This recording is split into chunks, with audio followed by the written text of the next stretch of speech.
And Hi, I'm joined by Rod Arnold, Board President of the Delta Chi Educational Foundation. My name is Peter Lane. I am the Director of Development. What a treat here today in Rod's home here in Atlanta, Georgia. It's Christmas time, obviously, end of the year. We wanted to spend a few minutes and let you guys get to know Rod and his story in Delta Chi, and then talk a little bit about the foundation and what he's excited about for the future. So Rod, let me kick things off here. Let me give a brief introduction. Rod is the current board president for the foundation. He is a new founder, which means he's given over $100,000 lifetime through the Delta Chi Educational Foundation. Thank you so much for that leadership and generosity. He's a founding father from the Texas A&M chapter, graduate in 1988.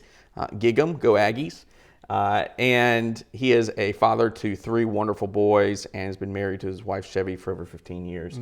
Wonderful role model for how we all should go through life. So thank you for setting that example. Rod, tell everybody a little bit about why you joined Delta Chi and why you've stayed involved all these years. well, I think I've told that story many times over the years to people that will listen, but it was a little bit purposeful, a little bit accidental in regards to joining Delta Chi specifically. I'm the oldest sibling of a large number of kids in our family, and always had the idea of wanting additional or just having big brothers. Didn't have any big brothers, so I always wanted to join an organization, and always thought about being in a fraternity. Delta Chi was a little bit by accident. You know, I recognized the letters, and they were on a flyer on campus, and it was the opportunity to start a fraternity chapter. So that's how that happened. Wonderful. And so that was back in the mid 80s. We're now approaching 2020. Yeah. You're still involved in a big way. Yeah. What's kept you engaged?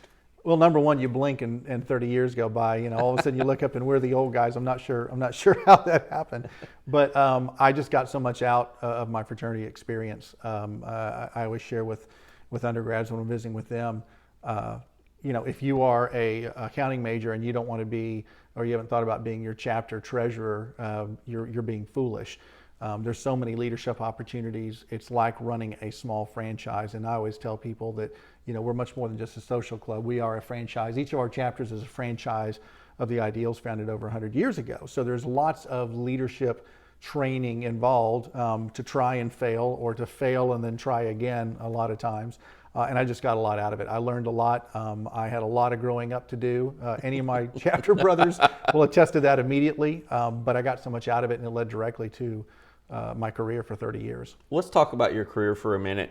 You are the founder and now chairman, I believe, Yep. of the Erickson Group. Right. And that's a group of companies focused on healthcare executive search with Recruit MD, recruitment training. You are the author of the All Pro Rush training programs Yes. and material, and nonprofit advisory, helping build nonprofit boards. Right. What from your Delta Chi experience, maybe it was something you got in college or through some of these roles you've had as an alumnus, has prepared you to lead a very successful professional career? Well, again, the folks have known me for a long time. I mean, I held all the typical chapter offices, but the one that I was most known for, notoriety, good or bad, but was in recruitment. I was recruitment chair for a number of years, and starting a new colony and then a chapter. You know, there's a little bit of guerrilla warfare involved in regards to, you got to be aggressive, you have to have good project velocity, all these things that in business we talk about all the time, and you're having to learn that because you're what you perceive to be at the time as an undergrad your competition. You learn later that's not the case. There really is no competition other than what's going on between your ears.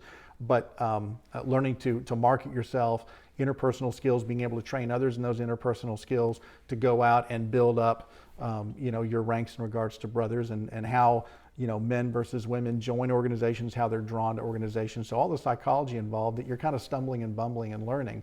But all that was picked up in the chapter, and it led directly to a 30-year plus career in recruitment. I didn't go to school to join, you know, be in the recruiting industry, but all of that came directly out of my chapter involvement and what I learned there.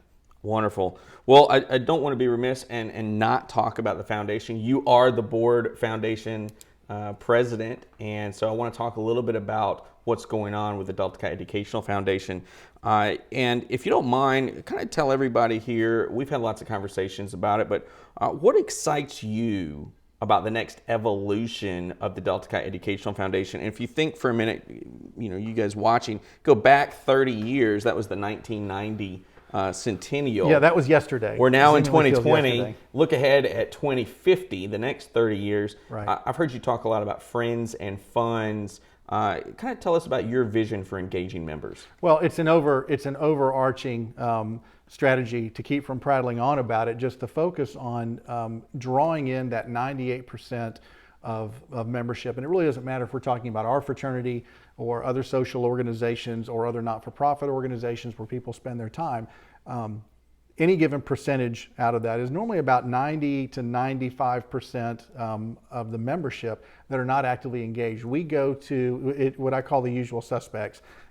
We all see the same faces. All of our brothers are involved, and we go to the regional leadership conferences, we go to conventions, and it is that inner circle camaraderie that we have. But there are fully 90+ % of our brotherhood that, and it's just a perspective of how people look at fraternity. Some people equate that with college. That was college. They close the book and they move on, and then they turn right around and join the same type of fraternal organizations that they feel match and mirror where they are in their life. So when we talk about brotherhood of a lifetime, we have to make sure that we have a place and space for people to feel like they can stay involved after graduation, other than just saying, well, of course you can stay involved.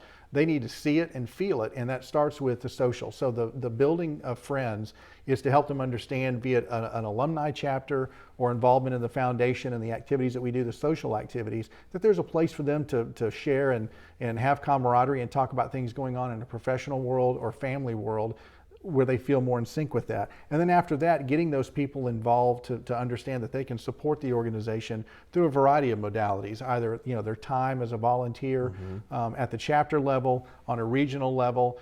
If they say, look, I don't have a lot of time, but I do want to support certain programming initiatives, then that's what the foundation is here for, is a vehicle that everyone's familiar with for not-for-profits, is a vehicle to support programming for now and then programming for the future. I really like that, the vehicle for someone that maybe doesn't have the time to be involved as a volunteer. The fraternity has been putting out year in review stuff all this month, and one of the things they talk about is the 600+ volunteers that we have as advisors. Yeah. That sounds like a lot of people, and it is, and that's a lot of time, but we have 95,000 living alumni. Right. Where is that opportunity for those men to have an adult relationship with their fraternity brothers that's not centered around chapter operations and advisement? And that's kind of what you're talking about through some of these experiences. Yeah, and we're seeing huge growth, I think, across the board in the brotherhood. We're seeing the focus on, where do people go after they graduate, and finding a place for them inside the brotherhood. And it's just exciting because we see brothers, over the last 6 months, different, social setting initiatives and events, that I've been involved in, where I visit with brothers who maybe haven't been involved in the brotherhood since they graduated. And they say, I had one of my chapter brothers that was at our most recent convention, and he had never seen that many Delta Chis in one room. And for folks, again, in our circle, that doesn't really resonate with us because we're used to seeing, the usual suspects.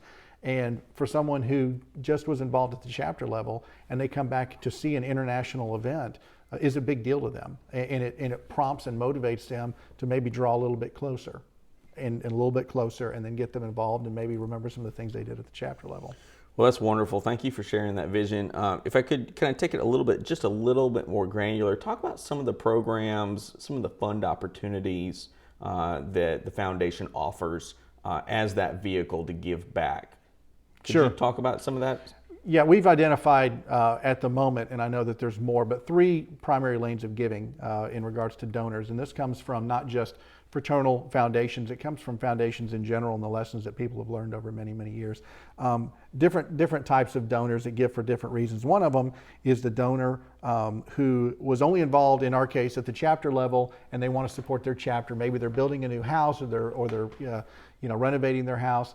And so we have the ECHI accounts, the Educational Chapter Housing Initiatives, where they can donate via the foundation a tax-deductible gift to help their house and their chapter specifically. There's other people that want to see their money work now. They want to see their donations work now for specific programming. So we have accounts. The one that comes to mind is the Galbraith Leadership Fund, where people can donate into that, and it directly funds leadership programming for the fraternity immediately. And some of our donors really like that. And then another lane that we've opened up has been people that say, I want to make a gift where it's there in perpetuity. It's the traditional thought of what a foundation is, and it is the savings account, the principal that builds. If you think of a university foundation or a healthcare foundation, where they're able to fund things off of the interest off of the principal over years and years. Right. So we're working on endowments for some of our primary leadership programs and scholarship programs over years and years, so that they're established, they're there, and they never go away. And then we can talk about new initiatives and programs over the years. Wow, that sounds wonderful. And I just have to say, having these conversations re-engages and re-inspires me. And so thank you for your leadership and for your vision. In closing, we would like to wish everybody a happy holidays and a wonderful start to the new decade in 2020. Is there anything else you would like to say as we close? Yeah, how did we get to 2020 already? It's amazing.